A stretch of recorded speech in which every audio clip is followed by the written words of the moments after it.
পটল তো সবসময় সব রকম খাওয়াই যাক, তো চলো আজকে পুর বানানো যাক। এদিকে পটল কাটাকাটি করে সব কিছু ক্লিন করে নিই। তো এখানে কিন্তু আমি প্রথমে হালকা পটলটা বয়েল করে নিব। তো এদিকে পটল বয়েল হইতে হইতে আমি পুরের লেগে যা যা মশলা রাখবো সব রেডি করে নিতেছি। এদিকে দেখো সরষে, কাঁচা লঙ্কা, রসুন, পেঁয়াজ সব কিছু দিয়ে পেস্ট করে নিতেছি। আর তোমরা চাইলে কিন্তু এটার মধ্যে কাজু বাদাম অ্যাড করতে পারো। মশলা পেস্ট করতে করতে এদিকে আমার হালকা পটল বয়েল হয়ে গেছে। আর তোমরা কি করতে আমার রান্না দেখো, আর আমার রান্নাটা তোমাকে কেমন লাগে নিশ্চয়ই কমেন্টে জানাইবা।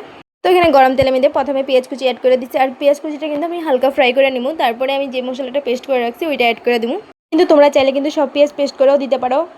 এখানে কিন্তু আমি অল্প পরিমাণে হলদি আর একটু মরিচের গুঁড়ো অ্যাড করে দিচ্ছি। আমি পেঁয়াজ কুচিটা দেওয়ার একটাই কারণ, আমার খাওয়ার সময় যখন পেঁয়াজ কুচিটা মুখে লাগে হালকা, তো খুবই ভালো লাগে। এখানে আমি মশলাটা ঢেলে দিচ্ছি। আর মশলাটা দেওয়ার পরে কিন্তু আমি হালকা নাড়াচাড়া করে পটলটা হালকা বয়েল করার পরে যে পটলটার ভিতরে যে মশলাটা আছে, অ্যাকচুয়ালি কিন্তু এটা মশলা কমনে কেউ আমি জানি না, তো আমি মশলা বললে করে দিচ্ছি। তো এটা কিন্তু তুমি ইচ্ছা করলে পেস্ট, তোমরা চাইলে কিন্তু এটা পেস্ট না করলেও চলবো, হাত দিয়ে হালকা মাখাঝোকা করে তুমি দিয়ে দিতে পারো। কিন্তু আমি এটা পেস্ট করে নিচ্ছি। হালকা নাড়াচাড়া করে কিন্তু আমি পটলের পেস্টটাও অ্যাড করে দিছি।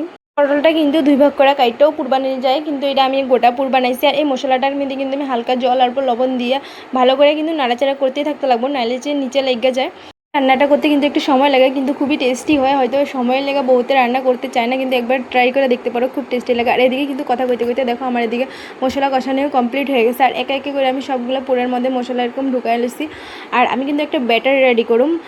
তো বেসন আর অল্প পরিমাণে চাউলের গুঁড়া দিয়ে আমার ব্যাটারটা রেডি হয়ে গেছে। আর এটার মধ্যে কিন্তু আমি কালিজিরা অ্যাড করছি, ফ্লেভারের লেগা মুখে পড়লে খুবই ভালো লাগে কালিজিরা। আর বেসনটা লাগানোর একটাই কারণ, যে পুরটা পটলের মশলাগুলো যাতে বাইরে বাইরে না যাক। তো এদিকে দেখো একে একে করে কিন্তু আমি সবগুলো পটল ফ্রাই করা হইলে কিন্তু আমার পটলের পুর রেডি।